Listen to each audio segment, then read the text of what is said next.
وعلیکم السلام ورحمۃ اللہ وبرکاتہ۔ شادی کا بندھن نکاح کی صورت میں جو قائم ہوتا ہے یہ بڑا مضبوط بندھن ہے، اور اسلام نے، شریعت نے اس کی حفاظت کا حکم دیا ہے، مرد کو بھی اور عورت کو بھی۔ بلا وجہ اس کو ختم کرنا طلاق کی صورت میں یا علیحدگی کا مطالبہ کرنا عورت کی طرف سے ہو تو یہ بہت بڑا گناہ کا کام ہے۔ بغیر وجہ کے طلاق کا مطالبہ اگر عورت کی طرف سے ہو، نبی کریم صلی اللہ علیہ وسلم کا ارشاد ہے کہ اگر کوئی عورت بغیر عذر کے طلاق کا مطالبہ کرتی ہے، بغیر کسی وجہ کے طلاق کا مطالبہ کرتی ہے تو وہ جنت کی خوشبو کو بھی نہیں پا سکے گی۔ اور اسی طرح بغیر کسی وجہ کے مرد کو بھی قطعاً یہ اختیار نہیں ہے کہ وہ ہمیشہ اپنی زبان پر طلاق کے الفاظ کو رکھے، اور کبھی عام محفلوں میں اور کبھی خاص محفلوں میں اس کا ذکر کرتا رہے۔ یہ ایک ناپسندیدہ عمل ہے۔ ایک حدیث بھی اس بارے میں ملتی ہے، نبی کریم صلی اللہ علیہ وسلم نے ارشاد فرمایا کہ اللہ کے ہاں حلال چیزوں میں سے سب سے زیادہ ناپسندیدہ چیز طلاق ہے۔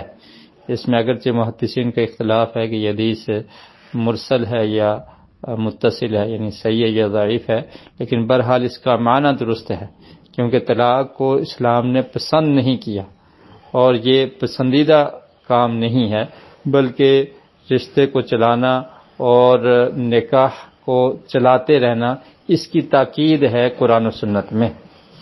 آپ دیکھیے نبی کریم صلی اللہ علیہ وسلم سے ایک روایت حضرت جابر رضی اللہ تعالی عنہ بیان کرتے ہیں۔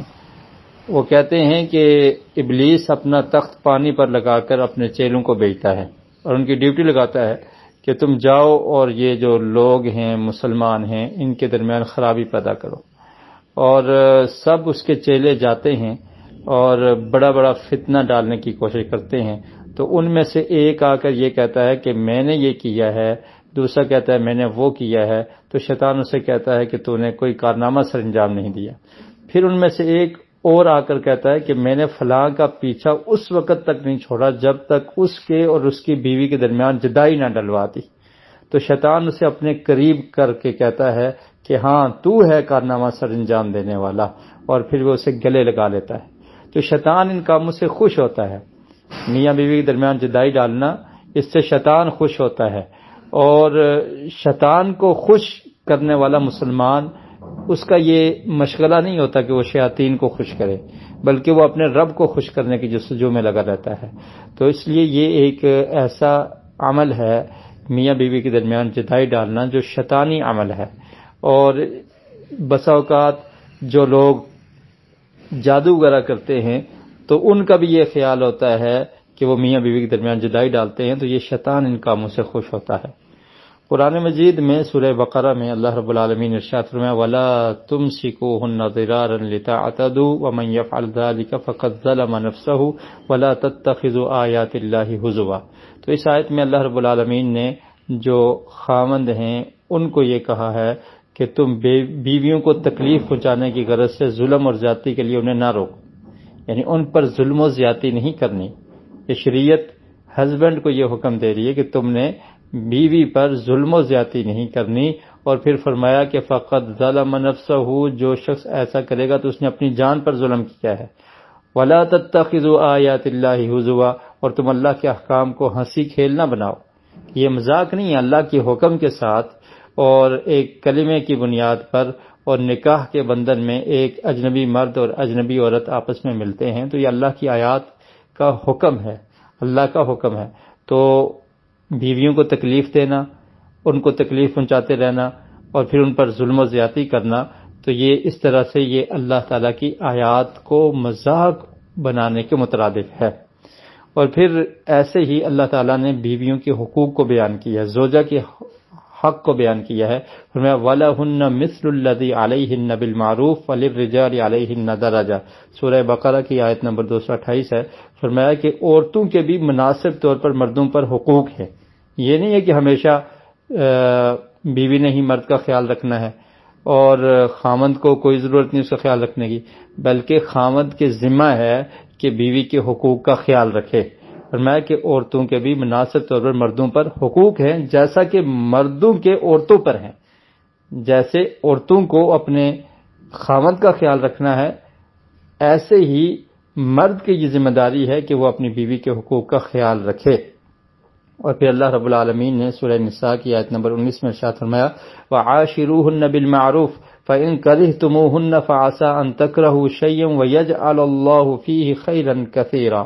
فرمایا کہ آپ عورتوں کے ساتھ اچھے طریقے کے ساتھ، بھلے طریقے کے ساتھ زندگی بسر کرو۔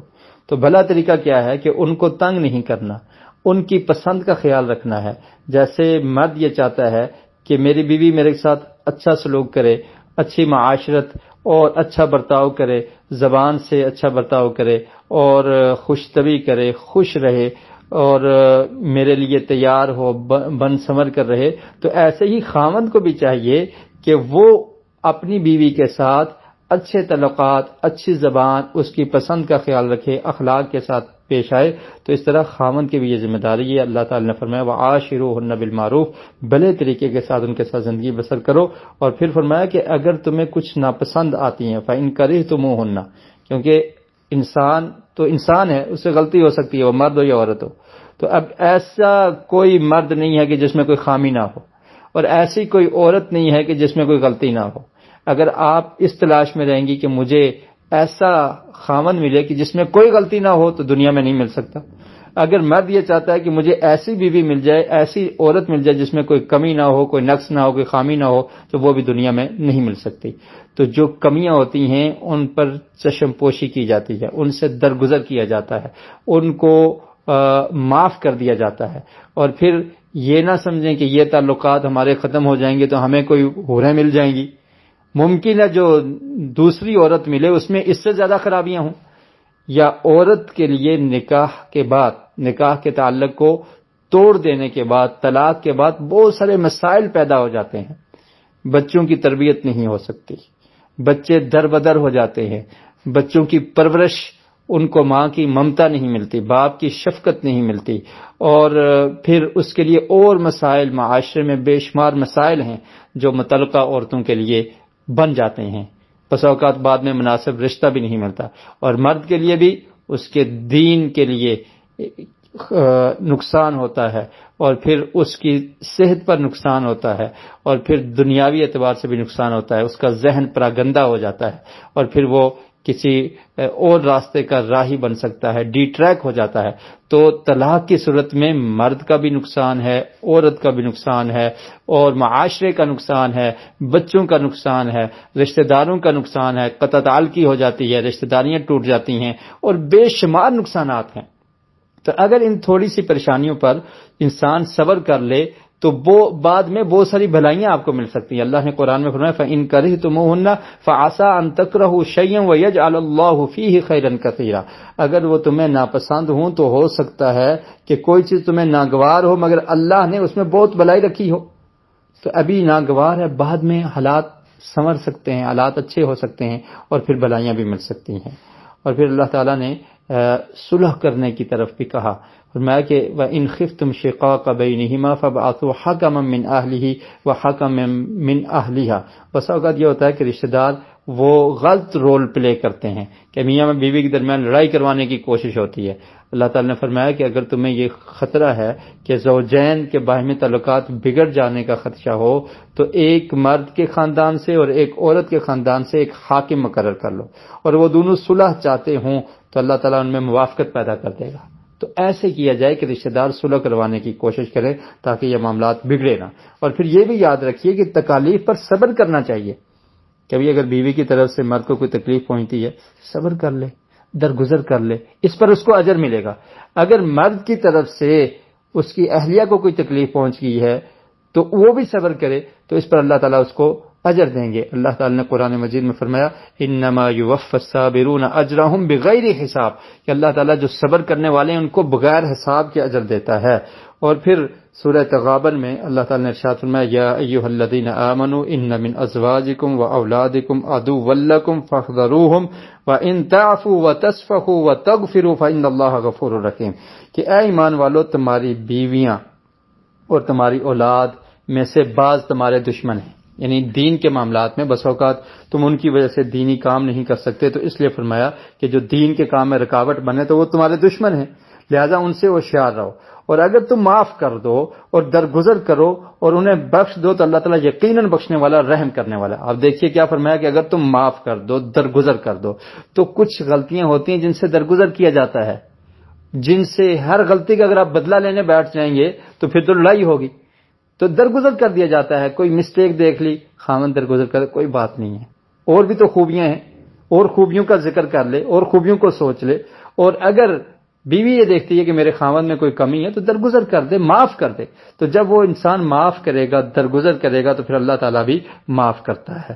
آخر میں ایک قرآن مجید کی آیت جو سورہ نساء کی آیت نمبر 34 ہے، اس میں اللہ تعالیٰ نے خواتین کے متعلق فرمایا فالصالحات قانتات حافظات للغیب بما حفظ اللہ واللاتی تخافون نشوزہن فعظوہن واہجروہن فی المضاجع واضربوہن فإن اطعنکم فلا تبغوا علیہن سبیلا۔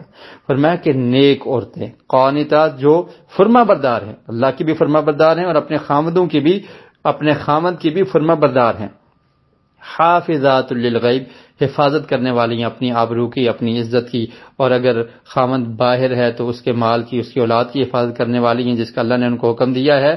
فرمایا کہ اگر تمہیں ان کی نافرمانی کا خوف ہے، نافرمانی کرتی ہیں، بد زبانی کرتی ہیں، تو فعظوہن، تو ان کو سمجھاؤ، اور اگر پھر بھی سمجھنے سے بھی معاملہ نہیں حل ہوتا تو فرمایا کہ کچھ عرصہ آپس میں بستر علیحدہ کر لو، تاکہ پھر ایک دوسرے کی محبت تمہارے اندر پیدا